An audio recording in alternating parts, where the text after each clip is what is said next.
number 71.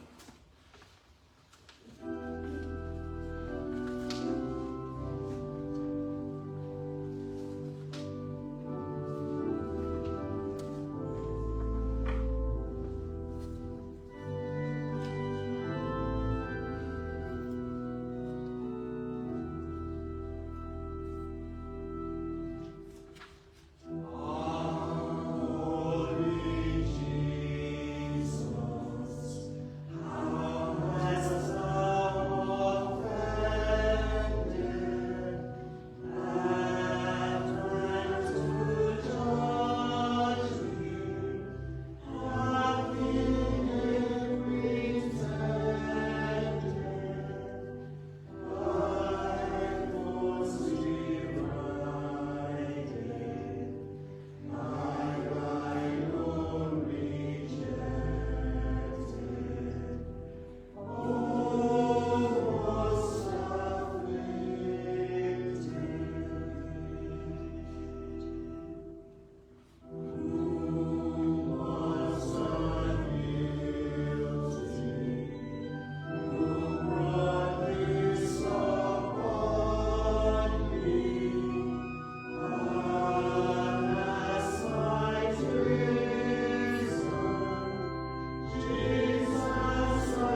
thee and worthily magnify thy holy name through Christ our Lord. Amen. Hear what our Lord Jesus Christ said. Thou shalt love the Lord thy God with all thy heart, and with all thy soul, and with all thy mind. This is the first and great commandment, and the second is like unto it. Thou shalt love thy neighbor as thyself. On these two commandments hang all the law and the prophets.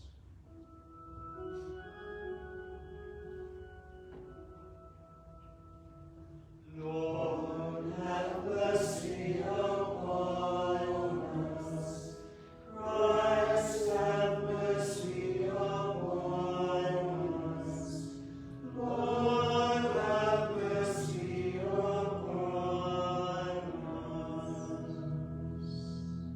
The Lord be with you. And with thy spirit. Let us pray.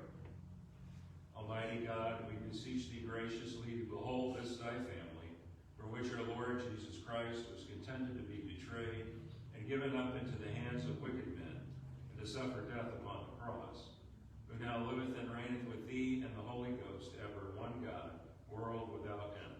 Amen. Almighty and everlasting God, by whose Spirit the whole body of the church is governed and sanctified, receive our supplications and prayers, which we offer before thee for all estates of men in thy holy church, that every member of the same in his vocation and ministry may truly and godly serve thee, through our Lord and Savior, Jesus Christ. Amen. O merciful God, who hast made all men, and hatest nothing that thou hast made, nor desireth the death of a sinner, but rather that he should be converted and live, have mercy upon all who know thee not, as thou art revealed in the gospel of thy Son. Take from them all ignorance, hardness of heart, and contempt of thy word, and so fetch them home, blessed Lord, to thy fold, that they may be made one flock under one shepherd, Jesus Christ our Lord, who liveth and reigneth with thee in the Holy Spirit, one God, world without end. Amen.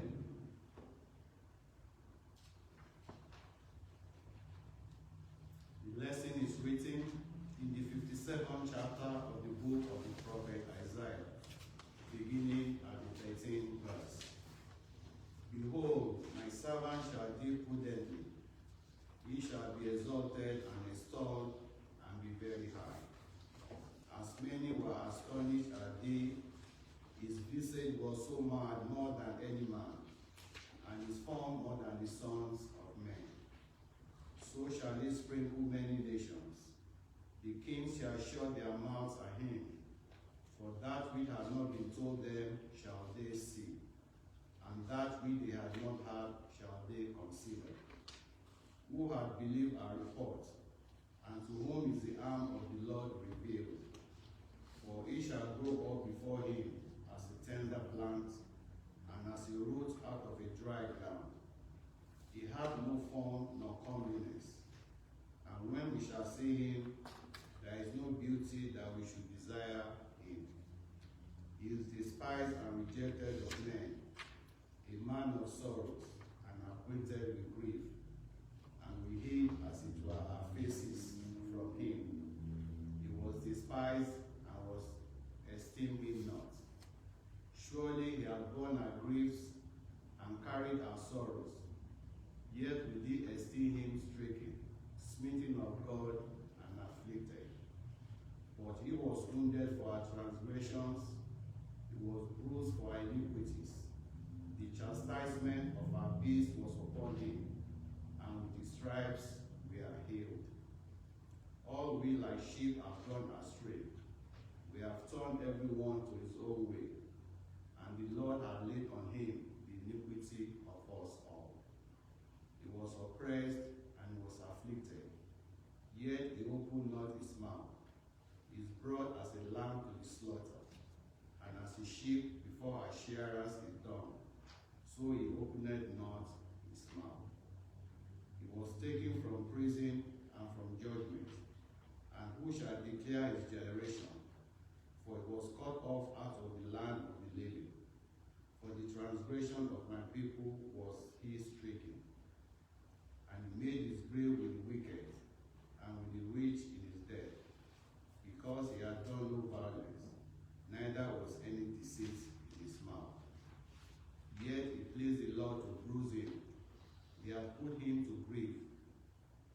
shalt make his soul an offering for sin, he shall see his seed.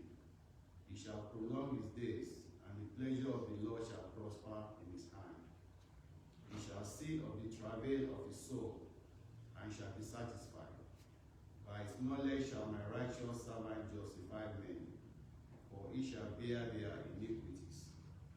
Therefore will I divide him a portion with the great, and he shall divide his spoil with the strong, because he hath poured out his soul unto death, and he was numbered with his transgressors, and he bare the sin of many, and made intercession for the transgressors. Here ended the lesson. Thanks be to God.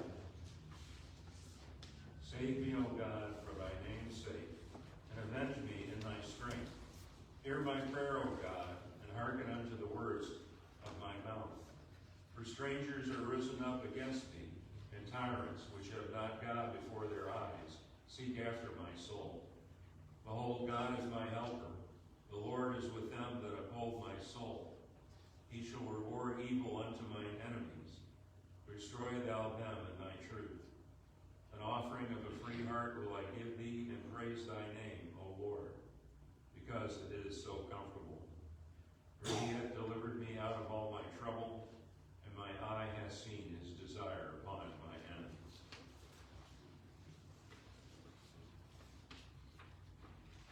The epistle is written in the 10th chapter of the epistle to the Hebrews, beginning at the 4th verse. The law having a shadow of good things to come, and not the very image of the things, can never with those sacrifices, which they offered year by year continually, make the comers thereunto perfect. For them would they not have ceased to be offered, because that the worshippers once purged should have had no more conscience of sins. But in those sacrifices, there is a remembrance again made of sins every year. For it is not possible that the blood of bulls and of goats should take away sins. Wherefore, when he cometh into the world, he said, Sacrifice and offering thou wouldest not, but a body hast thou prepared for me. In burnt offerings and sacrifices for sin thou hast had no pleasure. Then said I, Lo, I come in the volume of the book, it is written of me, to do thy will, O God. Above when he said, Sacrifice and offering and burnt offerings, and offering for sin, thou wouldest not, neither hast pleasure therein, which are offered by the law. Then said he, Lo, I come to do thy will, O God. He taketh away the first, that he may establish the second. By the which will we are sanctified through the offering of the body of Jesus Christ once for all. And every priest standeth daily, ministering and offering oftentimes the same sacrifices, which can never take away sins. But this man, after he had offered one sacrifice for sins forever, sat down on the right hand of God, from henceforth expecting till his enemies be made his footstool. For by one offering he hath perfected forever them that are sanctified, whereof the Holy Ghost also is a witness to all. For after that he has said before, This is the covenant that I will make with them after those days, saith the Lord. I will put my laws into their hearts, and in their minds will I write them. Then saith he, and their sins and iniquities will I remember no more. Now where remission of this is, there is no more offering for sin. Having therefore, brethren, boldness to enter into the holiest by the blood of Jesus, by a new and living way, which he hath consecrated for us, through the veil, that is to say, his flesh. And having an high priest over the house of God, let us draw near with a true heart, in full assurance of faith, having our hearts sprinkled from an evil conscience, and our bodies washed with pure water. Let us hold fast the profession of our faith without wavering, he is faithful that promised. And let us consider one another to provoke unto love and to good works, not forsaking the assembly of ourselves together, as the manner of some is, but exhorting one another, and so much the more as we see the day approaching. Here ended the epistle. Thanks be to God. Out of the deep have I called unto thee, O Lord. Lord, hear my voice. O let thine ears consider well the voice of my complaint. If thou, Lord, wilt be extreme to mark what is done amiss, O Lord, who may abide? For there is mercy with thee, therefore shalt thou be feared. I look for the Lord, my soul doth wait for him, and his word is my trust. My soul fleeth unto the Lord before the morning watch. I say, before the morning watch. O Israel, trust in the Lord, for with the Lord there is mercy, and with him is plenteous redemption, and he shall redeem Israel from all his sins.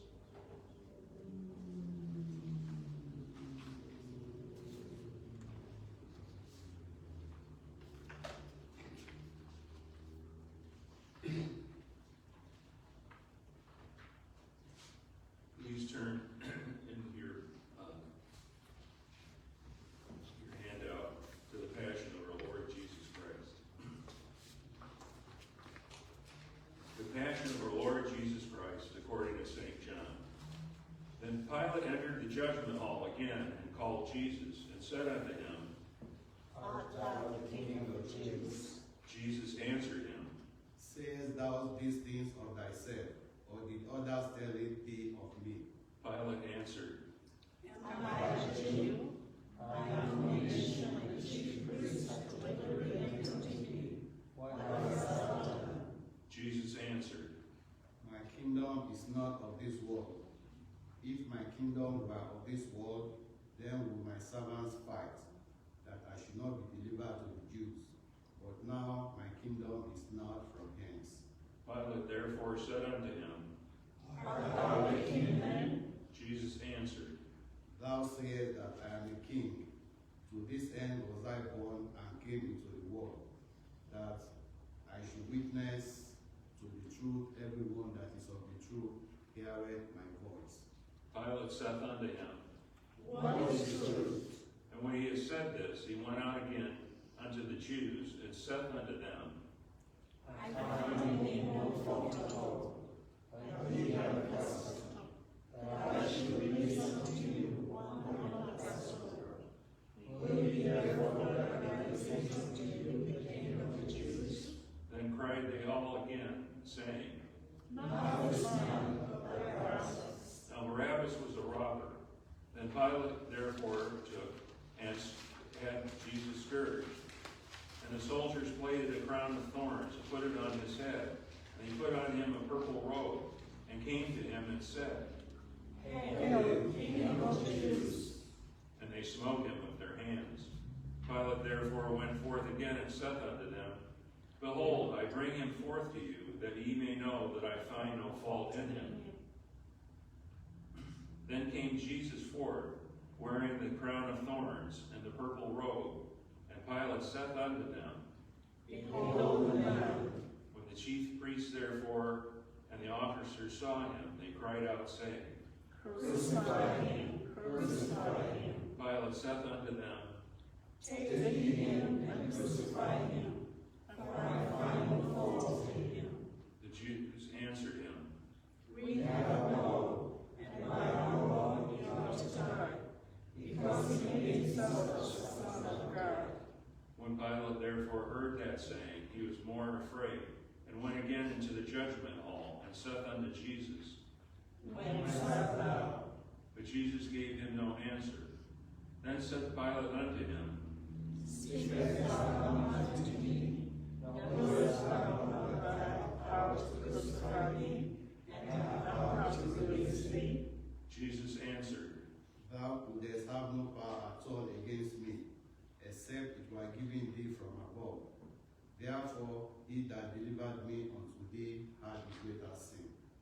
And from henceforth Pilate sought to release him, But the Jews cried out, saying, If thou dost not know, thou art on Caesar's right. Whosoever maketh something clean, speaketh against Caesar. When Pilate therefore heard that saying, he brought Jesus forth, and sat down in the judgment seat, in a place which is called the Pavement, but in Hebrew, Gabbatha. And it was the preparation of the Passover, about the 6th hour. And he said unto the Jews, Behold your king. but they cried out, Away with him, away with him, crucify him. Pilate saith unto them, Shall I crucify your king? the chief priests answered, We have no king but Caesar. Then delivered he him therefore unto them to be crucified. And they took Jesus, and led him away. And he, bearing his cross, went forth into a place called the place of the skull, which is called in Hebrew, Golgotha. And there he crucified him, and 2 others with him, on either side, and Jesus in the midst. And Pilate wrote a title, and put it on the cross, and the writing was, Jesus of Nazareth, the King of the Jews. This title was then read by many of the Jews, for the place where Jesus was crucified was nigh to the city. And it was written in Hebrew, and in Greek, and Latin. Please stand.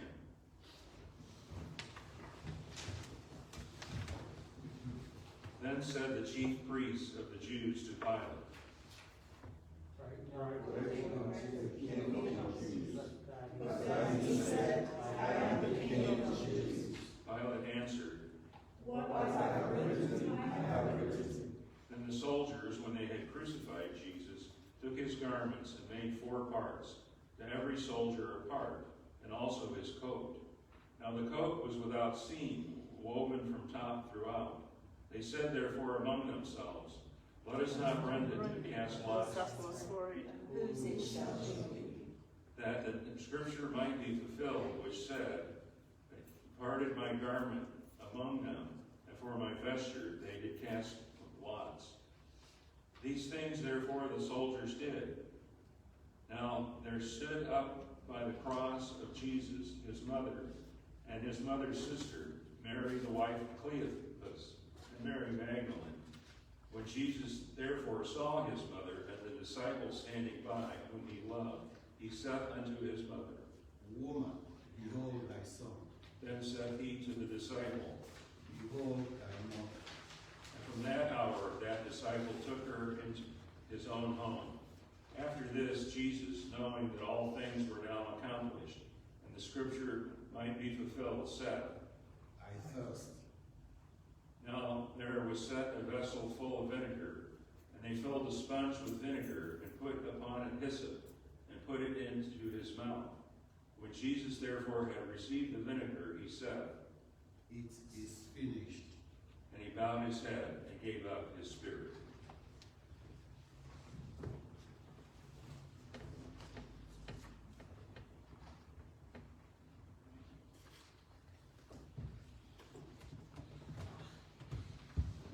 The Jews therefore, because it was the preparation that the body should not remain on the cross on the Sabbath day, for that Sabbath was an high day, besought Pilate that their legs might be broken and that they might be taken away. The soldiers therefore came and brake the legs of the first and of the other, which was crucified with him. But when they came to Jesus and saw that he was dead already, they brake not his legs. But one of the soldiers with a spear pierced his side, and forthwith came there out blood and water. And he that saw it bore a witness, and his witness is true. And he knoweth that he said true, that he might believe. For these things were done that the scriptures might be fulfilled. A bone of him shall not be broken. And again another scripture said, He shall look upon him whom they have pierced.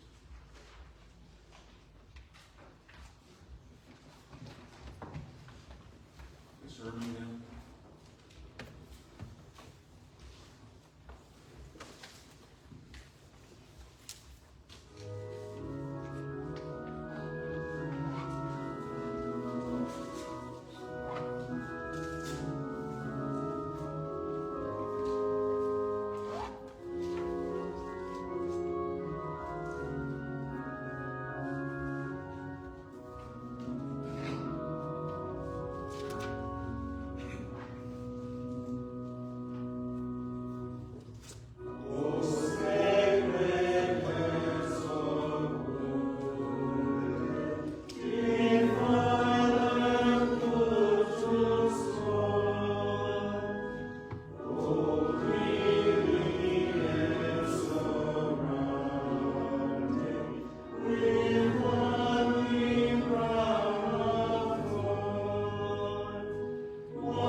Passion of the Cross, a meditation by the English monk, Father Andrew.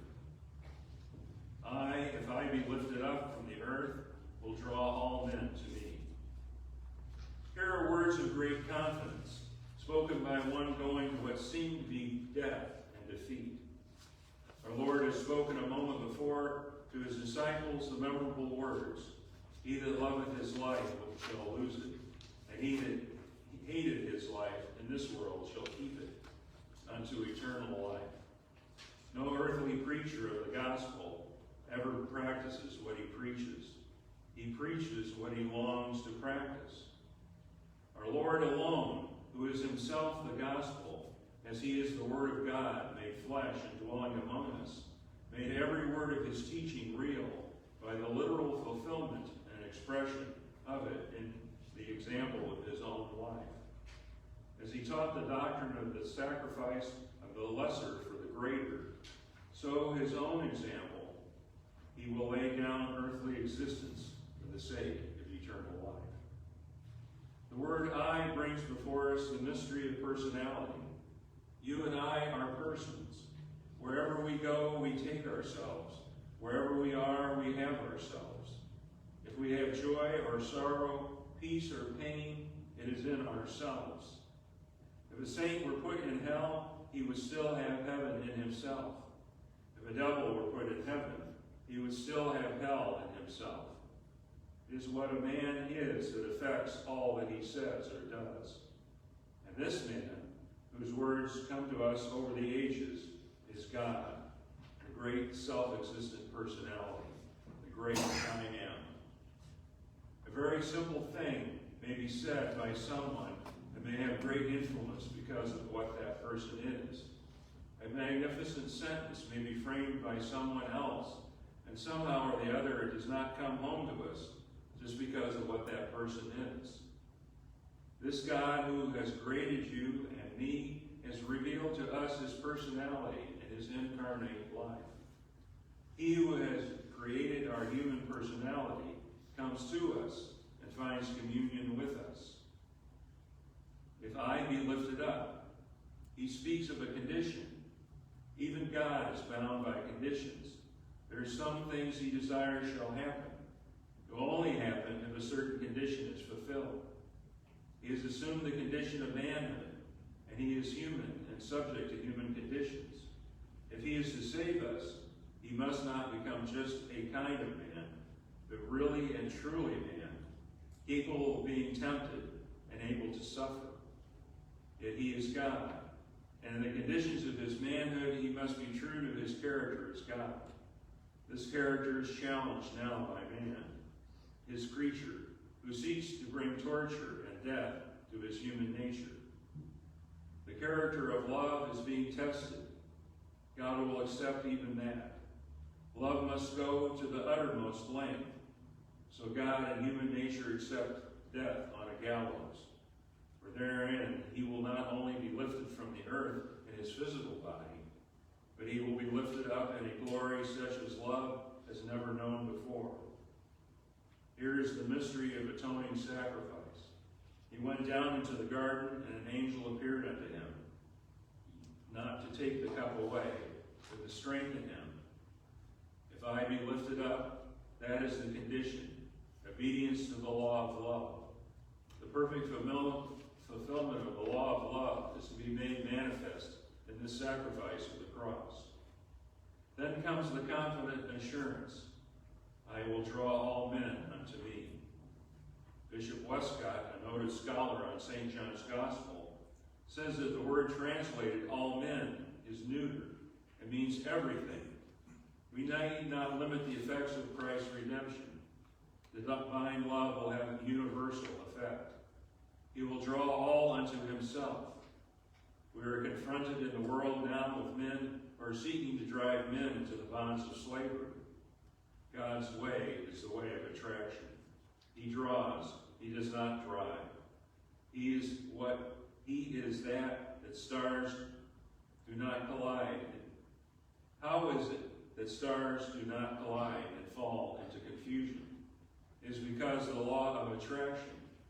God has willed that human beings should be subject to the attraction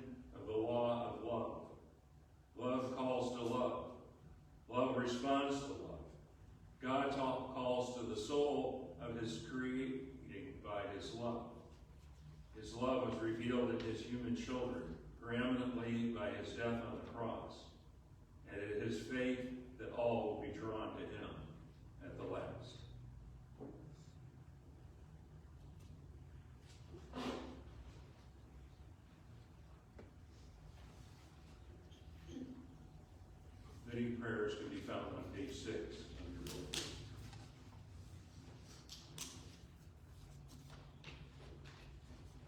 Good Christian people, I bid your prayers for Christ's Holy Catholic Church, the blessed company of all faithful people, that it may please God to confirm and strengthen it in purity of faith, in holiness of life, and perfectness of love.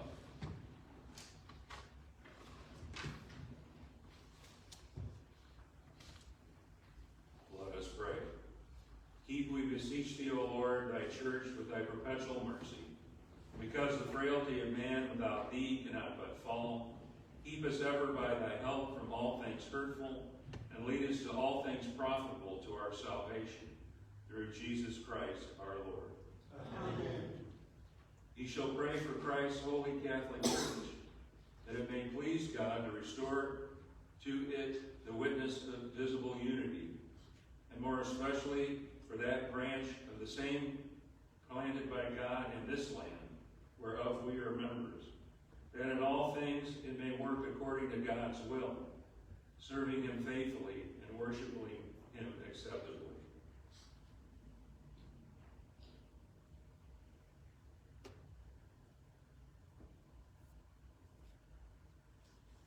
Let us pray. Grant, we beseech thee, merciful God, that thy church, being gathered together in the unity of thy Holy Spirit, may manifest thy power among all peoples, to the glory of thy name, through Jesus Christ our Lord. Amen. You shall pray for the President of the United States, and for the Governor of this state, and for all that are in authority, that all and every one of them may serve truly in their several callings to the glory of God and the edifying and well-governing of the people, remembering the account they shall be called to give at the last great day.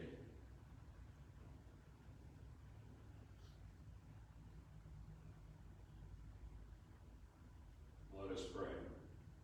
Almighty God, whose kingdom is everlasting and power infinite, have mercy upon this whole land, and so rule the hearts of thy servants, the President of the United States, the Governor of this state, and all others in authority, that they, knowing whose ministers they are, may above all things seek thy honor and glory, and that we and all the people, duly considering whose authority they bear, may faithfully and obediently honor them, according to thy blessed word and ordinance, through Jesus Christ our Lord. Amen. You shall also pray for the ministers of God's word and the sacraments, for bishops, that they may minister faithfully and wisely to the discipline of Christ, likewise for all priests and deacons, that they may shine as lights in the world, and in all things may adorn the doctrine of God, our Savior.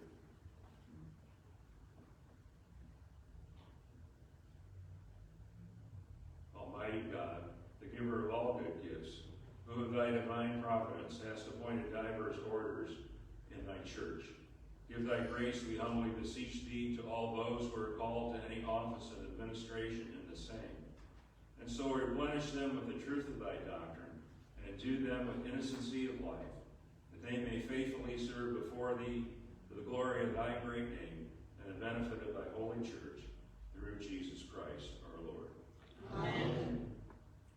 Ye shall pray for a due supply of persons fitted to serve God in the ministry and in the state, and to that end, as well as for the good education of all the youth in this land, ye shall pray for all schools, colleges, and seminaries of sound and godly learning, and for all whose hands are open for their maintenance, that whatsoever tends to the advancement of true religion and useful learning may ever flourish and abound.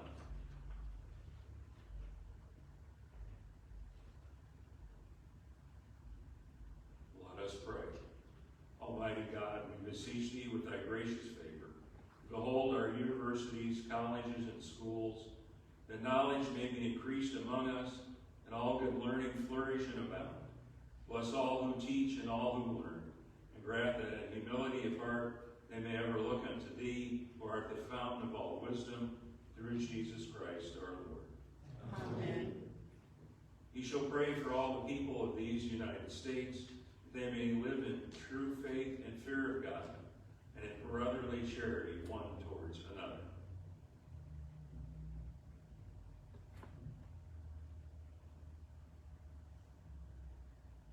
Let us pray.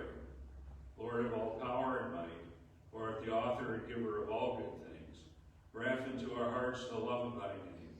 Increase in us true religion, nourish us with all goodness, and of thy great mercy keep us in the same, through Jesus Christ our Lord. Amen. You shall pray also for all who travel by land or sea, for all prisoners and captives, for all who are in sickness and in sorrow, for all who have fallen into grievous sin, for all who through temptation, ignorance, helplessness, grief, trouble, dread, or the near approach of death, especially need our prayers.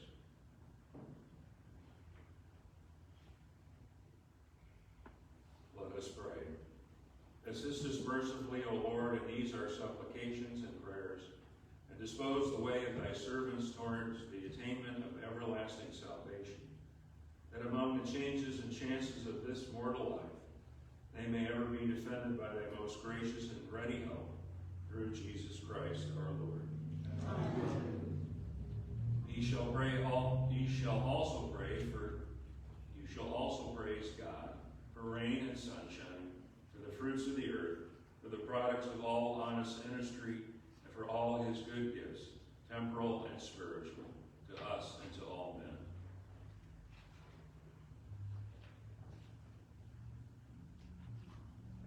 Let us pray. Most gracious God, by whose knowledge the depths are broken up, and the clouds drop down the dew, we yield thee unfeigned thanks and praise for seed time and harvest, for the increase of the ground and the gathering in of the fruits thereof, for all the other blessings of thy merciful providence bestowed upon this nation and people. And we beseech thee, give us a just sense of thy great mercies, such as may appear in our lives by an humble, holy, and obedient walking before thee all our days, through Jesus Christ our Lord. Amen.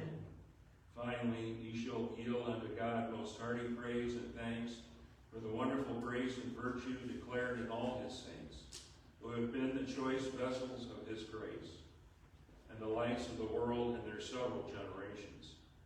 And pray unto God that we may have grace to direct our lives after their good examples, that this life ended, we be made partakers with them of the glorious resurrection and life eternal.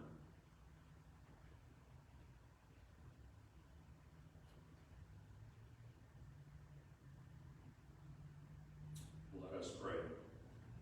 Almighty God, the God of the spirits of all flesh, who by a voice from heaven didst proclaim, blessed are the dead who die in the Lord. Multiply, we beseech thee, to those who rest of Jesus, the manifold blessings of thy love, that the good work which thou didst begin in them may be perfected unto the day of Jesus Christ. And thy mercy, O Heavenly Father, vouchsafe that we, who now serve thee here on earth, may at last, together with them, be found meet to be partakers of the inheritance of the saints in light, for the sake of the same thy Son, Jesus Christ, our Lord. Amen.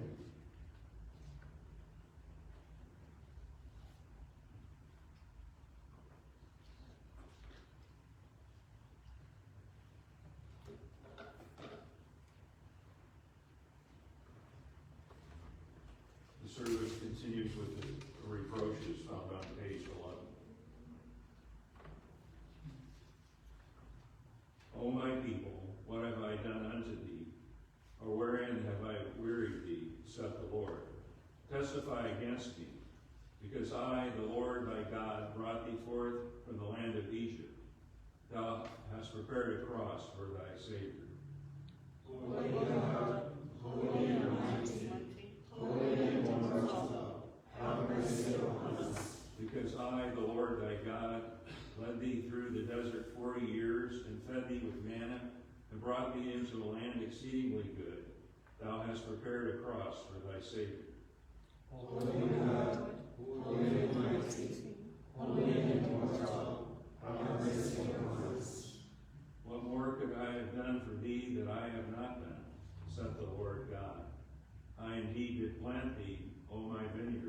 exceeding fair.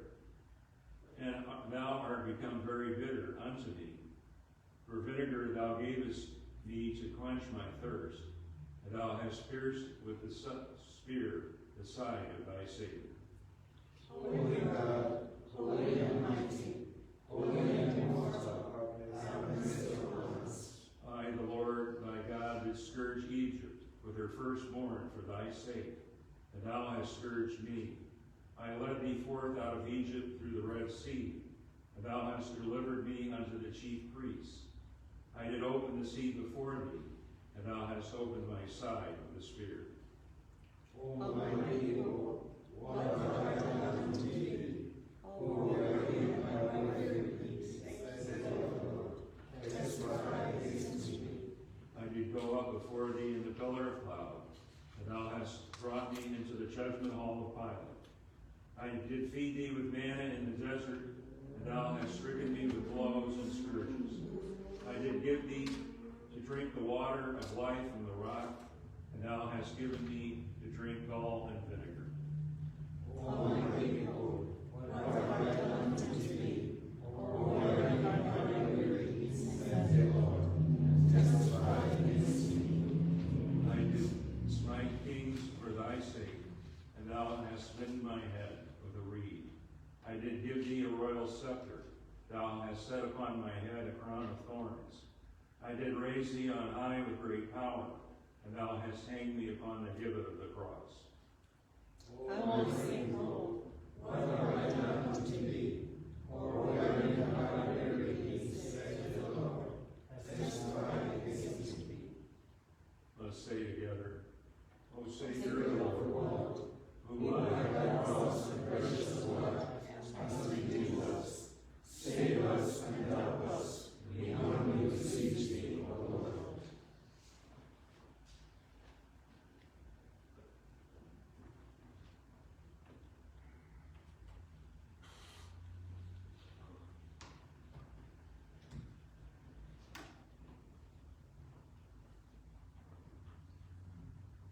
Behold the wood of the cross, whereon was hung the world's salvation. O come, let us worship.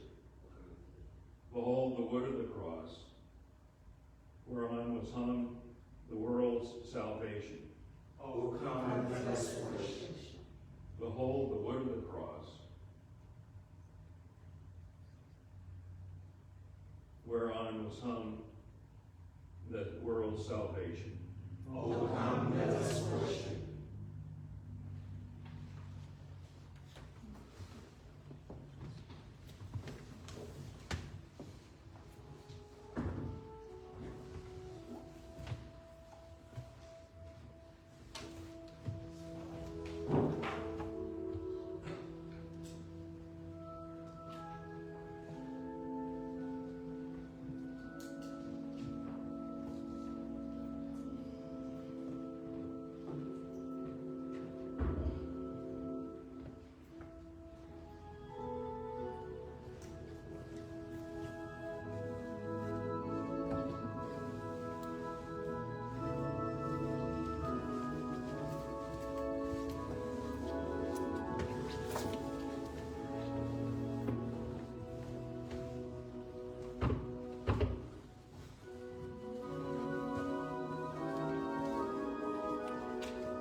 Savior of the world, who by thy cross and precious blood hath redeemed us.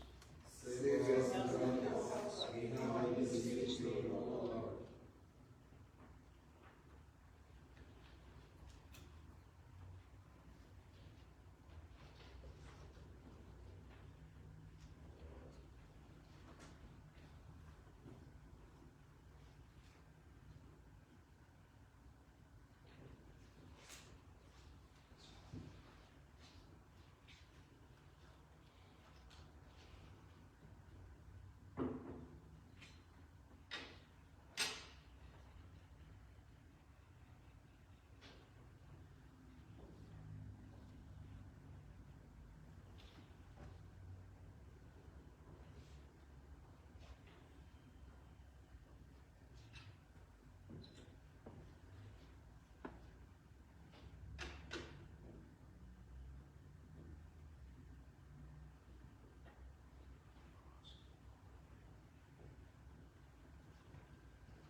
The royal banners forward go in 63.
henceforth in his holy ways. Draw near with faith. Take this holy sacrament to your comfort, and make your humble confession to Almighty God without redeeming.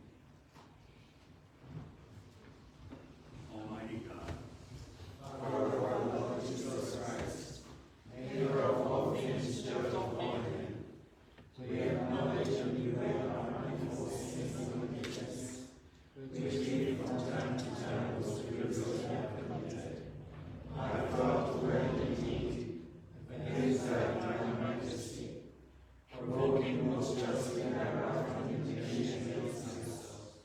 We do earnestly repent, and are heartily sorry for these unbeliefs. Remember us the benefits given unto us, the burden of them is intolerable. Have mercy upon us. Have mercy upon us, most merciful Father. For thy Son, our Lord Jesus Christ's sake, forgive us all our trespasses, and grant that we may ever thereafter serve and please thee in the midst of life, to the honor and glory of thy name, through Jesus Christ our Lord. Amen. Almighty God, our Heavenly Father, who is great mercy, hath promised forgiveness of sins to all those who with hearty repentance and through faith turn unto him. Pardon and deliver you from all your sins, confirm and strengthen you in all goodness, and bring you to everlasting life, through Jesus Christ our Lord. Amen. And now, as our Savior Christ hath taught us, we are bold to say, Our Father, Father, who art in heaven, hallowed be thy name. Thy kingdom come, thy will be done, on earth as it is in heaven. Give us this day our daily bread, and forgive us our trespasses, as we forgive those who trespass against us.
thy cross and passion, hast given us life unto the world. Grant that we, thy servants, may be given grace to take up the cross and follow thee throughout life and death, through the same Jesus Christ.